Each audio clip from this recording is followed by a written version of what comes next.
Sharqshunoslikni men pulga bitkizganman. Men doim o'ylardimki, men ilm yo'lida ketaman deb o'ylardim. Bir 3-kursgacha faqat kruglый 5 ga o'qiganman. Bir kun bitta tarix domlamiz sessiya paytida 85 dan 5 boshlanadi.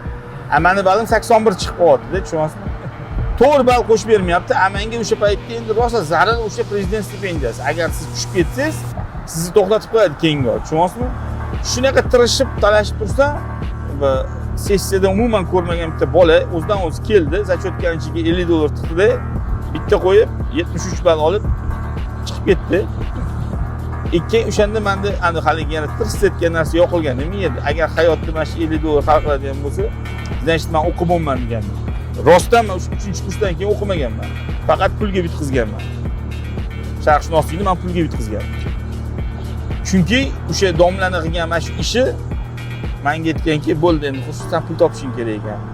Sen urinib o'lganing bilan seni qadring o'sha $50 ekan degan narsa bor.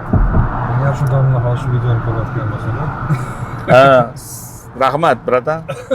Hayotda menga zo'r dars bergansiz. Franklin Rulet degan ekanlar. Va eng zo'rini aytaymi, shu domlani o'zini qo'liga pul berib, qolgan zachotkalarni yoptirganmiz. Endi aytsa bo'ladi, hech kim meni aksiyani qila olmaydi. Diplom meniki.